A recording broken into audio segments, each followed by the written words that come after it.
So here we are on digester 13, and as you see behind me, the slope of the dome is what you have to be careful of on the safety, because when it rain and snow and things of that nature, it gets really slick.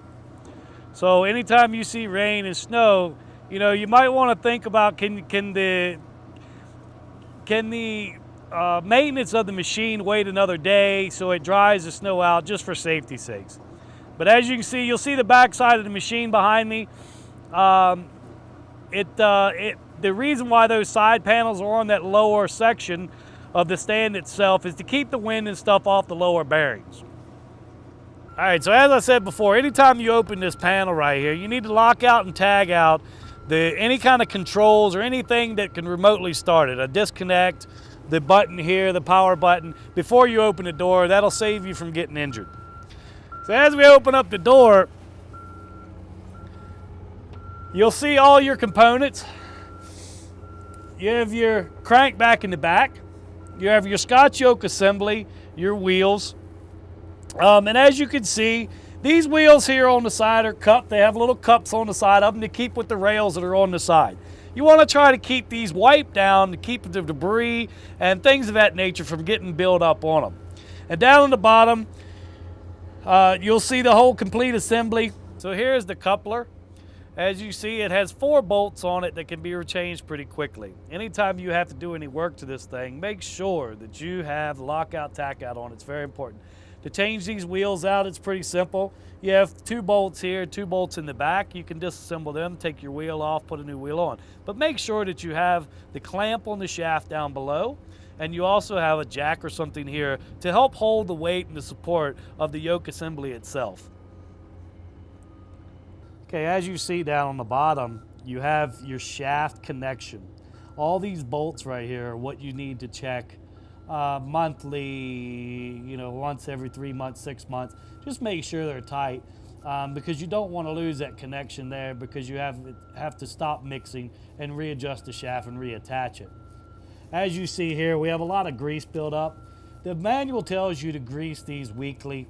If you see a little bit of heavy buildup, you could probably back that down to about every other week, but I really wouldn't go any further than the every other week to grease these. So as you see up top, this is your linear bearing, your lower linear bearing. And you have 2 grease ports. You have one right here and then one that's up above it.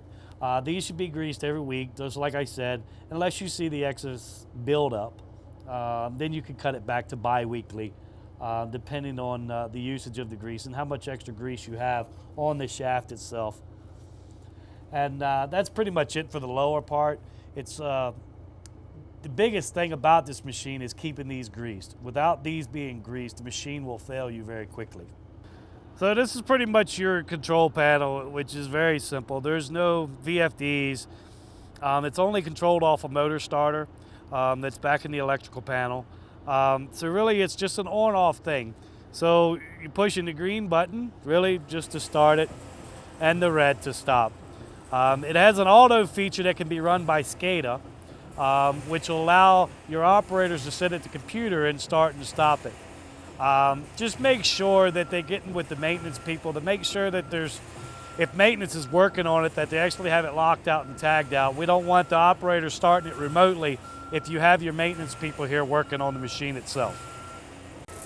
All right, so as you see, the crankshaft is turning in a clockwise position. And right above that, you'll see the red arrow that can guarantee you that you're spinning in the right direction. And as you see the crankshaft, as the crankshaft turns, your center wheel, it pushes up on the left side, and as it moves over, it pushes down on the bottom. Your side wheels just continuously stay attached to your side rails.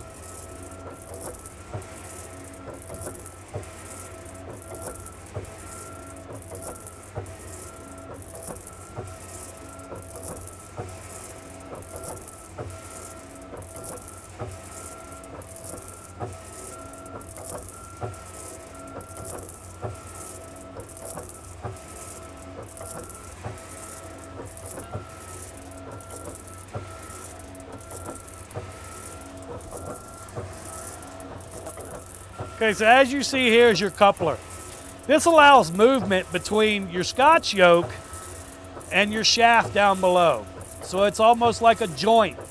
So what this does is keep any kind of movement from the shaft off of the assembly itself and takes the movement in that coupler. This is a wear item. They'll last about 2 years and then normally need to be replaced. When they start going bad, what'll happen, or they start getting loose, you'll start hearing a bang. They'll start banging together where it's wore out a little bit. And that's how you'll know that you'll need to replace that and either at least get a better inspection of it. But anytime you do that, please make sure that the machine is off. Okay, so this right here is your shaft clamp. Anytime that you need to work on the machine, replace the center cam follower or the crank, you need to have this piece right here. And what it does is when you lift the shaft up top, you'll take this plate right here and you'll put it together around the shaft, put 4 bolts in it and tighten it up.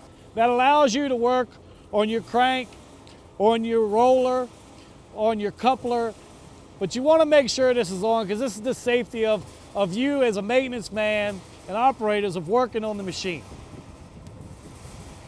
So as you see here on the back side of the machine, of the LM mixer itself, you have your motor up top, which is a 20 horsepower motor, and you also have your gearbox and crank assembly here. When you drain the oil once again, make sure it's locked out, tagged out, and turned off. You have a lower drain port here. You can pull this out to drain all the oil and then refill it back at the top. But you also have a sight glass over here on the corner. When the machine is in the off position, that oil level must be half of that sight glass. Okay, so here's your fill plug. You take this out and fill your oil through here. This is also a vented plug.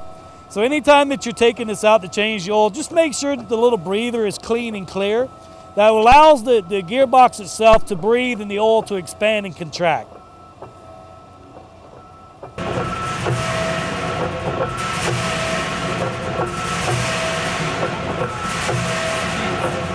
And